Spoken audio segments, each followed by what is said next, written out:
Hay lugares que no te sueltan aunque nunca vuelvas. El cuartel viejo lleva 12 años cerrado. Sin personal, sin luz, sin razón oficial para seguir en pie. Solo sigue ahí, al final de la calle Miraflores, detrás de la verja que nadie ha quitado, porque nadie ha decidido derribarlo todavía. O porque nadie se ha atrevido. Estas son 5 historias de personas que entraron. Personas normales. Personas con trabajos, con rutinas, con vidas que no tenían nada de particular. Personas que me contactaron después, en algunos casos, años después, porque necesitaban que alguien más las escuchara. Yo las escuché. Ahora tú vas a escucharlas también. Si ya sientes algo raro con solo escuchar el nombre del lugar, bien. Eso significa que estás en el sitio correcto. Suscríbete si no lo has hecho todavía. Deja un like si quieres que sigamos trayendo este tipo de historias. Tenemos un objetivo pequeño para este vídeo, solo 15 likes. Si los alcanzamos, sé que estáis listos para lo que viene después. Ahora, volvamos al cuartel. Trabajé en el cuartel 8 meses antes de que lo cerraran. No como militar. Como guardia de seguridad privada, de esas empresas que contratan cuando el Estado ya no quiere pagar nóminas propias. Éramos 4 en plantilla, turnos rotativos. Yo cubría las noches de martes a jueves. 12 horas, de 8 de la tarde a 8 de la mañana, con una ronda cada 90 minutos por el perímetro interior. No había nada especial en el trabajo. El cuartel llevaba 2 años en proceso de cierre progresivo cuando yo entré. Ya no había tropa, solo algunos despachos administrativos que funcionaban de día. Por la noche, el edificio era mío. O eso creía. La primera vez que noté algo fue un martes. Febrero, creo. Hacía frío, de ese frío húmedo que te entra por el cuello aunque lleves bufanda. Estaba haciendo la segunda ronda, pasillo B, planta baja. Las luces de emergencia daban esa luz verde amarilla que hace que todo parezca enfermo. Pasé por delante de la sala de formación, una habitación grande, con mesas de metal apiladas contra la pared, sillas plegables, una pizarra en el fondo. La puerta siempre estaba entornada. Esa noche, estaba cerrada. No del todo. Solo, más cerrada que de costumbre. Me paré. La empujé un poco. Nada. Las mesas en su sitio, las sillas, la pizarra. Todo igual. Apunté en el registro que había revisado la sala y seguí. Al día siguiente, durante el relevo, le mencioné a mi compañero, Fede, que hacía las mañanas, que la puerta de la sala de formación estaba diferente. Me miró sin entender. ¿Diferente cómo? Y no supe explicarlo. No supe decirle exactamente qué había de diferente, solo que lo había notado. Fede se encogió de hombros y me dijo que quizás había corriente, que el edificio era viejo, que esas cosas pasan. Tenía razón, pensé. Esas cosas pasan. El jueves siguiente, misma hora, mismo pasillo. La puerta estaba cerrada otra vez. No entornada. Cerrada. Esta vez la abrí del todo. Encendí la linterna y la pasé despacio por la habitación. Mesas, sillas, pizarra. Pero la pizarra, había algo escrito. Una línea de texto en el centro, con la letra grande, de tiza. Turno 2 y 14. Me quedé mirándola. Miré el reloj. Eran las 2 y 17 de la madrugada. Pensé, y esto lo recuerdo con exactitud porque lo escribí en mi cuaderno esa misma noche, pensé que alguien del turno de día había hecho un ejercicio de planificación y había olvidado borrar la pizarra. Eso tiene sentido. Eso es lo que me dije. Cogí el borrador que había sobre la repisa y borré el texto. Eso fue mi primer error. No el de borrar la pizarra. El error fue no haberme preguntado porque la hora escrita era casi exactamente la hora a la que yo siempre llegaba a ese pasillo en mi segunda ronda. Las siguientes 2 semanas, nada. Empecé a pensar que lo había olvidado demasiado rápido, que me había pasado el tiempo en el trabajo pendiente de esa puerta y que mi cerebro, al no recibir nada, había decidido archivar el asunto. Así funciona la cabeza. Busca patrones y cuando no los encuentra, los descarta. El problema es que a veces los patrones siguen ahí aunque los descartes. Un martes de marzo, tercera ronda, 3:40 de la madrugada. La puerta de la sala de formación estaba abierta, del todo, de par en par, como yo la había dejado semanas antes. Me asomé con la linterna casi por inercia. La pizarra tenía texto. Turno 3:41. Esta vez no borré nada. Me quedé en el umbral con la linterna apuntando a esa escritura, sintiendo, no sé cómo explicarlo sin sonar absurdo, sintiendo que la sala sabía que yo estaba mirando. No vi nada. No escuché nada. Pero algo en mí, algo que no tiene nombre científico ni explicación racional, algo me dijo que no debía entrar. Cerré la puerta. Terminé la ronda. No lo apunté en el registro. Sigo sin saber por qué no lo apunté. A partir de esa noche, cambié mis rutas. Empecé a hacer la segunda ronda 5 minutos antes para llegar al pasillo B a las 2:09, no a las 2:17. No me pregunté conscientemente por qué. Solo lo hice. Como si una parte de mí quisiera ver si la pizarra cambiaba. Como si hubiera aceptado que había algo que llevaba la cuenta. El cuartel cerró definitivamente 6 semanas después. En mi último turno, la noche antes del cierre oficial, pasé por delante de la sala de formación a las 2:11 de la madrugada. La puerta estaba cerrada. No la abrí. Pero mientras me alejaba por el pasillo, escuché, muy bajo, tan bajo que todavía no estoy seguro de si lo escuché o solo lo pensé, escuché el sonido de tiza sobre una pizarra. No volví. Nunca supe qué ponía. Ramiro me dijo algo antes de colgar la llamada. Me dijo, lo peor no es lo que escribía. Lo peor es que nunca fallaba. Siempre era la hora exacta. Y yo nunca le dije a nadie qué hora hacía mis rondas. La siguiente historia ocurrió 2 años después del cierre. En el ala norte del mismo edificio. La vivió alguien que entró por curiosidad y salió con algo que no supo nombrar durante 4 días. Mi hermano Iván entró al cuartel con 3 amigos una noche de agosto. Tenía 22 años, era de esas personas que necesitan demostrar que no tienen miedo, no por valentía real sino por una especie de hambre de que los demás los vean sin miedo. ¿Entendéis el tipo? Buenos chicos, pero con esa energía de quien todavía no ha aprendido que hay cosas que no necesitas probar. Saltaron la verja lateral, la que da al descampado. Llevaban linternas, un móvil para grabar, y según me contó Iván, mucha energía al principio. La energía duró poco. Me lo contó 4 días después. No el mismo día, 4 días después, porque los primeros 3 días no dijo nada. Llegó a casa esa noche, se duchó, se fue a dormir, y yo noté que estaba callado pero pensé que era el cansancio. Iván siempre llegaba tarde y siempre estaba cansado. Al 4.º día, vino a mi habitación, cerró la puerta, y me preguntó si yo creía en que los lugares podían recordar cosas. Le dije que no sabía. Le dije que me contara. Entraron por el ala norte, que es la parte del edificio más antigua, la que construyeron en los años 40. Pasillos largos, techos altos, ventanas tapiadas con madera que en algunos sitios ya se había podrido y dejaba entrar tiras de luz de luna. Iván dijo que olía a papel mojado y a algo más, algo que no supo identificar. Algo que le recordaba, me dijo exactamente esto, a ropa que llevas mucho tiempo sin tocar. Los 4 se separaron en 2 parejas para explorar más rápido. Iván fue con su amigo Marcos. Los primeros 20 minutos, nada. Salas vacías, muebles viejos, cristales rotos en el suelo. Iván iba grabando con el móvil.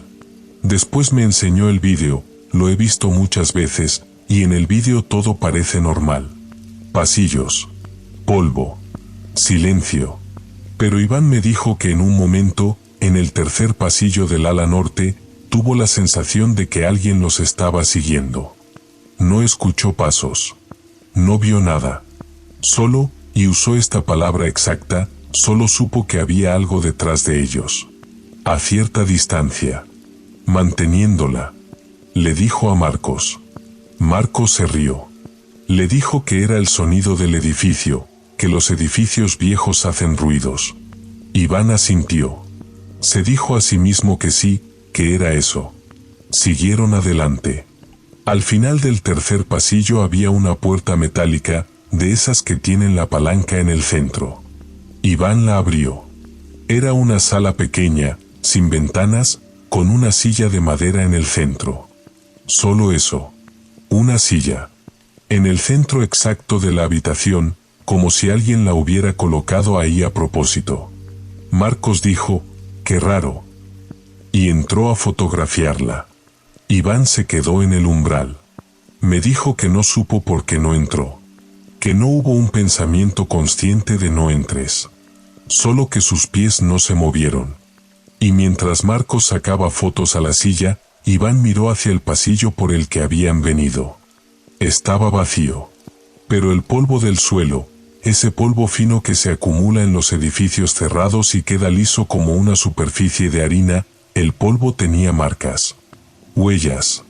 Que llegaban hasta donde estaba el parado. Y se detenían. Me dijo que las huellas eran del mismo tamaño que las suyas. Que tenían la misma forma. Que cuando las comparó con su propia pisada, me dijo que lo hizo casi sin pensar, encajaban. Llamó a Marcos. Marcos salió, miró las huellas, y dijo que eran las de ellos mismos, que habían pasado por ahí al venir. Iván le dijo que no habían pasado por ese lado del pasillo. Que habían ido pegados a la pared izquierda y esas huellas estaban en el centro. Marcos no respondió. Salieron del cuartel 10 minutos después. Los otros dos amigos ya estaban esperando en la verja. Ninguno de los cuatro quiso decir exactamente por qué había decidido salir antes de lo planeado. Simplemente todos habían decidido salir al mismo tiempo, desde distintas partes del edificio, sin comunicárselo. Iván no volvió a hablar del tema hasta esos 4 días después. Lo que me dijo al final, y esto es lo que no me ha abandonado desde entonces, es que lo que más le perturbó no fueron las huellas. Lo que más le perturbó fue que, cuando vio el vídeo que había grabado esa noche, el tramo del tercer pasillo, los 30 segundos antes de que abriera la puerta metálica, no estaba. El vídeo cortaba. Pasaba directamente de la entrada del pasillo a la sala con la silla. 30 segundos. Sin corte visible. Sin que él lo hubiera pausado. Simplemente no estaban. Carla me mandó el vídeo. Lo vi 3 veces. El corte es exactamente como ella lo describe, sin indicación de pausa, sin cambio de luz, solo un salto de 30 segundos en la grabación continua. No sé qué ocurrió en esos 30 segundos. La tercera historia me llegó por email. La persona que la escribió firmó solo con sus iniciales, AV. Me pidió que no dijera su nombre completo. No me dio razones. Solo me dijo, si publicas esto, no me menciones. Y no vayas al cuartel. Entré al cuartel una vez. Solo una. Soy técnico de telecomunicaciones, no voy a ser más específico que eso. Hace 3 años me contrataron para hacer un inventario de infraestructura en edificios en desuso que pertenecían al ministerio. Cuartel incluido. Era un trabajo de documentación, entrar, catalogar qué sistemas de comunicación quedaban instalados, fotografiarlos, salir. Fui un miércoles por la mañana. Solo. Con autorización oficial, llave de la entrada principal, y un formulario de inventario en papel porque el sistema interno de la empresa no funcionaba en zonas sin cobertura. El cuartel tiene cobertura cero en el interior. Lo comprobé nada más entrar. Los primeros 40 minutos fueron completamente normales. Catalogué la centralita telefónica de la planta baja, obsoleta, años 80, sin mantenimiento desde el cierre. Fotografié los paneles de distribución del ala sur. todo lo que esperaba encontrar.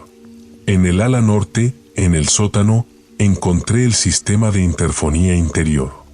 Un sistema antiguo pero físicamente intacto, cables, altavoces de pared, una unidad central con un panel de control manual. El tipo de instalación que conectaba distintos puntos del edificio entre sí. Los cuarteles los usaban para comunicaciones internas sin depender de la red telefónica exterior. Fotografié el panel. Anoté el modelo, el estado de conservación, los códigos de identificación. Iba a seguir cuando el altavoz más cercano emitió un sonido. Un chasquido. El sonido específico de un sistema de audio que se activa. Me quedé inmóvil. Luego una voz. Distorsionada por la antigüedad del equipo, con ese ruido de fondo que tienen las grabaciones de los años 70, pero una voz masculina, que dijo, con calma absoluta: técnico. Unidad 4. Cambio. Eso fue todo. El altavoz chasqueó de nuevo. Silencio. Tardé, no sé cuánto. Quizás 10 segundos, quizás un minuto, tardé en moverme. La primera explicación que mi cerebro produjo fue una grabación. Una grabación antigua en algún sistema de memoria interna que se había activado por vibración, o por cambio de temperatura, o por cualquier razón técnica plausible. La segunda explicación, que llegó antes de que pudiera detenerla, fue que nadie debería haberme llamado técnico. Mi orden de trabajo no tenía nombre. Tenía un número de referencia. Y el personal del cuartel llevaba 12 años sin pisar el edificio. Técnico era exactamente lo que yo era. Pero nadie en ese edificio debería haberlo sabido. Revisé el panel. El sistema estaba desconectado de la red eléctrica. Había un corte en el cable de alimentación visible desde el exterior del cuadro. No había suministro. Físicamente no había suministro. Terminé el inventario del sótano en 15 minutos. Normalmente habría tardado 40. Antes de salir revisé mis notas 2 veces para asegurarme de que no había olvidado nada, no porque fuera riguroso en ese momento, sino porque no quería tener ninguna razón para volver. En el informe que entregué a la empresa escribí que el sistema de interfonía estaba inoperativo. Técnicamente era verdad. No escribí lo otro. Lo que no dejo de pensar, 3 años después, es unidad 4. Porque en los sistemas de interfonía de ese tipo, las unidades se enumeran por zonas del edificio. Unidad 1, 2, 3, ala sur, ala norte, administración. Unidad 4 es el sótano. Que es exactamente donde yo estaba. AV respondió a un email de seguimiento que le mandé, semanas después. Solo escribió una línea: sigo pensando que fue una grabación. Sigo sin creérmelo. Eso es lo más honesto que he leído sobre este edificio. La cuarta historia es diferente a las anteriores. No la vivió alguien que entró al cuartel por trabajo o por curiosidad. La vivió alguien que vivió frente a él durante años. Que lo vio todos los días desde su cocina. Que aprendió a distinguir cuando el edificio estaba completamente vacío y cuando no lo estaba. Llevo 38 años viviendo en este piso. Cuando me instalé aquí, el cuartel estaba activo. Veía el movimiento de los soldados desde mi ventana de la cocina, los relevos, los vehículos, las luces encendidas hasta tarde en los despachos del tercer piso. Me acostumbré al ruido. Cuando cerraron, me acostumbré al silencio. El silencio es distinto al vacío. Eso lo aprendí después. Durante los primeros 2 años del cierre, el edificio era solo un edificio vacío. Lo miraba sin pensar nada. Era parte del paisaje, como la farola de la esquina o el banco del parque que nadie usa en invierno. El tercer año, empecé a notar la ventana. Hay una ventana en el ala norte, segunda planta, tercera desde la izquierda. Yo la veía todos los días porque mi mesa de cocina da justo a ese lado del edificio. Desayuno frente a esa ventana. He desayunado frente a esa ventana durante 38 años. El tercer año después del cierre, Una mañana de noviembre, había algo en esa ventana. Una silueta. No con claridad, el cristal estaba sucio, la luz era gris. Pero la forma de algo. En pie. Mirando hacia afuera.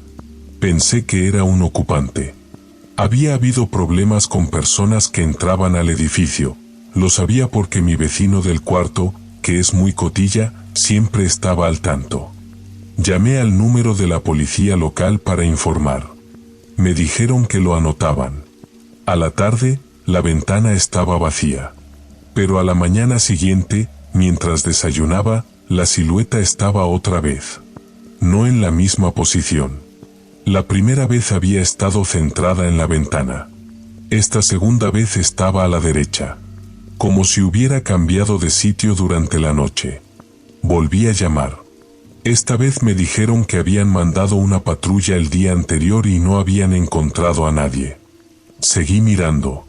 Durante las semanas siguientes, la silueta aparecía y desaparecía sin patrón claro. A veces 3 días seguidos. A veces una semana sin nada. Siempre en la misma ventana. Siempre de pie. Siempre mirando hacia afuera, hacia mi lado de la calle. Empecé a levantarme antes de lo normal para ver si estaba. Sé que eso es extraño. Sé que una persona razonable habría corrido las persianas y olvidado el asunto. Pero hay algo en una silueta que te mira, aunque no puedas verle la cara, aunque no estés segura de que sea real, hay algo en eso que te reclama la atención de una manera que no puedes controlar del todo. Un martes de enero me levanté a las 6 de la mañana. Todavía oscuro. Fui a la cocina, puse el café, y antes de sentarme miré hacia la ventana del cuartel. La silueta estaba ahí. Y estaba mirando hacia arriba. No hacia la calle. Hacia arriba. Como si estuviera mirando el cielo, o el tejado, o algo que estuviera por encima del edificio. Me quedé de pie frente a mi ventana, con la taza de café en la mano, mirando esa figura que miraba hacia arriba, y de repente tuve un pensamiento que no supe de dónde vino. Lleva ahí mucho tiempo. No como ocupante. No como persona que había entrado a dormir o a refugiarse. Sino como algo que llevaba mucho tiempo en ese edificio y que el edificio ya no recordaba que estaba. A la semana siguiente me compré persianas nuevas para la cocina. Gruesas. Opacas. No he vuelto a mirar esa ventana. Pero algunas mañanas, y esto solo se lo he dicho a usted, a nadie más, algunas mañanas, cuando estoy desayunando con las persianas bajadas, tengo la sensación de que algo al otro lado también ha bajado algo. Como si el gesto fuera recíproco. Como si los dos hubiéramos decidido, al mismo tiempo, dejar de mirar. Hablé con Dolores durante casi 2 horas. Al final le pregunté si creía que había alguien vivo en ese edificio. Se quedó callada un momento y después dijo, ¿vivo no? La última historia es la más reciente. Ocurrió hace 7 meses. La persona que me la contó insistió en que se la incluyera en orden cronológico, al final, porque, y cito sus palabras exactas, tiene que ser la última. Por el motivo que va a entender cuando termine de leer. Entré al cuartel para hacer un proyecto fotográfico. Espacios abandonados, arquitectura en descomposición, esa estética de lo que fue y ya no es. Tengo un portfolio entero de ese tipo de trabajo. Hospitales clausurados, fábricas que cerraron en los 90, estaciones de tren que el AVE dejó obsoletas de un día para otro. El cuartel me lo habían recomendado varios colegas fotógrafos. Buena luz por las mañanas en el ala sur, dijeron. Interesante textura en los pasillos del sótano. Entré un sábado por la mañana, en octubre, con 3 cámaras y luz del día suficiente para no necesitar flash. Estuve dentro 4 horas. Las fotos quedaron bien. Muy bien, de hecho, algunas de las mejores de ese proyecto. La luz en el ala sur era exactamente como me habían dicho. El sótano tenía una calidad visual casi pictórica, de esas que no necesitas procesar demasiado porque la realidad ya lo ha hecho por ti. El problema lo encontré 3 semanas después, cuando estaba seleccionando imágenes para el portfolio. En el ala de administración, segunda planta, los despachos con el mobiliario todavía dentro, había fotografiado una habitación que debía de ser una especie de sala de archivos. Estanterías metálicas con carpetas viejas en algunos tramos y espacios vacíos en otros, un escritorio de madera oscura con la superficie rayada, una silla volcada en el suelo junto a la pata derecha del escritorio. Hice 8 fotos de esa sala desde distintos ángulos. Cuando las revisé en pantalla, en 7 de las 8 fotos la sala se veía igual, vacía, como la recordaba. En la 8ª foto, la última que había hecho antes de salir de esa habitación, había alguien sentado al escritorio. De espaldas. Sentado recto, con las manos sobre la superficie del escritorio, los brazos paralelos al borde. Sin moverse, era una foto, por supuesto que sin moverse, pero la postura era de alguien completamente inmóvil, como si llevara mucho tiempo en esa misma posición y hubiera dejado de necesitar moverse. Revisé la foto durante mucho tiempo. La amplié hasta el límite que la resolución permitía. Busqué la explicación técnica, una exposición larga y doble exposición simultánea, un artefacto del sensor disparado por el cambio de luz, una mancha en el objetivo que mi cerebro había convertido en silueta. No era nada de eso. Era una figura real, con volumen propio, con sombra que caía hacia la izquierda porque la luz de la ventana entraba por ese lado, sentada en una silla que en todas las demás fotos estaba volcada en el suelo. La silla. En las otras 7 fotos, volcada. En esa foto, derecha. Y alguien sentado en ella. Estuve en esa habitación. Estuve en esa habitación durante varios minutos y no había nadie. Llamé a 2 colegas fotógrafos para que revisaran la imagen. Ambos confirmaron que no era un fallo técnico. Uno me dijo, con el tono de alguien que quiere ser útil pero no sabe cómo, que quizás había alguien en el edificio que yo no había visto. Es posible. Lo sé. Es posible que hubiera alguien en ese edificio, que entrara a esa sala mientras yo estaba en otro ángulo y se sentara al escritorio y yo no lo viera y no lo escuchara y él no dijera nada durante los 30 segundos que tardé en hacer la última foto y levantar la cámara y salir de la habitación. Es posible. Pero hay algo más. 2 semanas después de encontrar la foto, recibí un email. De una dirección que no reconocía, con un nombre que parecía generado aleatoriamente. Sin asunto. Solo una imagen adjunta. Abrí la imagen. Era una fotografía del cuartel. Del exterior, tomada desde la calle, desde el mismo ángulo aproximado desde el que yo había entrado ese sábado de octubre. Tomada, por la calidad de imagen, por el tipo de vehículos que aparecían aparcados en segundo plano, por el modelo de farola en la esquina, tomada hace entre 30 y 40 años. En la fotografía, en una ventana del segundo piso del ala de administración, había una figura mirando hacia afuera. Y la figura, lo sé. Sé cómo suena esto. Pero lo sé, la figura se parecía a mí. No era yo. No puede ser yo. La foto tiene 30 o 40 años de antigüedad y yo tengo 34. Pero la constitución física, la postura, la forma de los hombros, el ángulo de la cabeza ligeramente inclinada hacia la derecha. No he podido rastrear el origen del email. La dirección ya no existe cuando intento responder. No hay forma de saber quién la envió, ni desde dónde, ni por qué me la mandaron a mí. Y lo que no puedo dejar de pensar, lo que me despierta a las 3 de la mañana con una claridad que no debería tener a esa hora, es esto. Si alguien me fotografió entrando al cuartel ese sábado de octubre por la mañana, esa foto no existe todavía en ningún lugar que yo conozca. Pero en algún momento va a existir. Y quizás ya está en algún archivo, en alguna estantería metálica de una sala de administración que huele a papel viejo, esperando a que alguien la encuentre 30 años después y no entienda quién es la figura en la ventana. Y si eso es lo que está pasando, si eso es lo que el cuartel hace, entonces la pregunta que no me abandona no es quién me envió esa foto.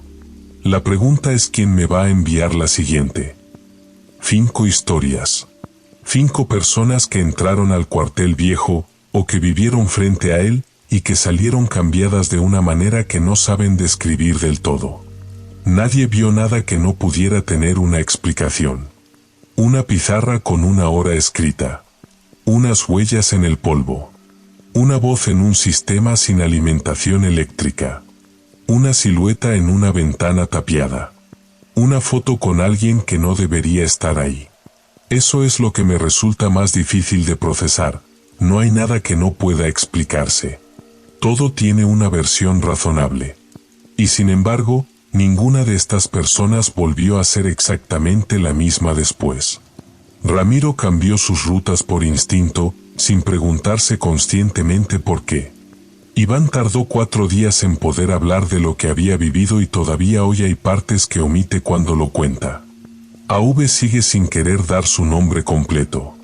Dolores bajó las persianas de su cocina y no las ha vuelto a subir. Sergio espera, a las 3 de la madrugada, a que algo que todavía no ha ocurrido termine de ocurrir. Hay lugares que cambian a las personas que los atraviesan. No por lo que hacen en el momento, sino por lo que dejan en ellas después, esa especie de ruido de fondo que no desaparece, que no tiene nombre exacto, que solo se nota en los momentos de silencio cuando no hay nada más que escuchar. El cuartel sigue en pie. Al final de la calle Miraflores. Detrás de la verja que nadie ha quitado. No sé qué hay dentro. Pero creo, y esto es lo que me quedo de todas estas conversaciones, de todas estas horas escuchando, creo que lo que hay dentro también sabe que hay personas fuera. Y lleva la cuenta. Hay gente que me escribe después de estos vídeos para decirme que han recordado algo. Un lugar. Un momento que prefirieron no analizar demasiado. Una sensación que no supieron nombrar en su momento y que de repente, escuchando esto, tiene forma. Si tú eres una de esas personas, ya sabes dónde estamos. Y quizás, el hecho de que hayas llegado hasta aquí tampoco es casualidad. Hay una cosa que no he dicho todavía. Algo que me he guardado porque no sabía cómo encajarlo en ninguna de las 5 historias, y que ahora, al final, es el único lugar donde tiene sentido decirlo. Cuando recibí el primer mensaje, el de Ramiro, el guardia de seguridad, me llegó a través del formulario de contacto del canal. Un mensaje normal, sin dramaturgia, sin frases de apertura diseñadas para captar atención. Solo su nombre, su número de teléfono y una línea que decía: creo que me pasó algo en el cuartel viejo y no sé si tiene sentido contarlo.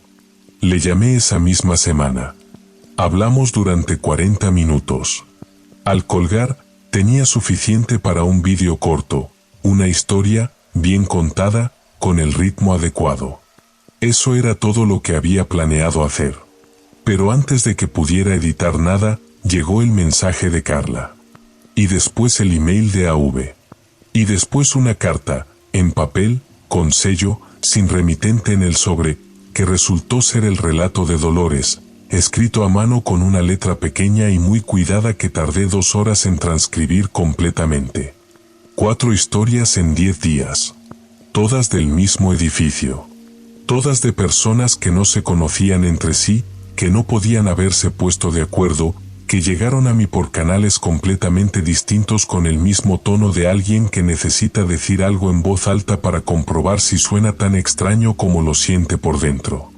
Y después Sergio, el fotógrafo, que llegó el último, que insistió en ser el último, y que me mandó con su historia una frase que no he podido dejar de pensar desde entonces.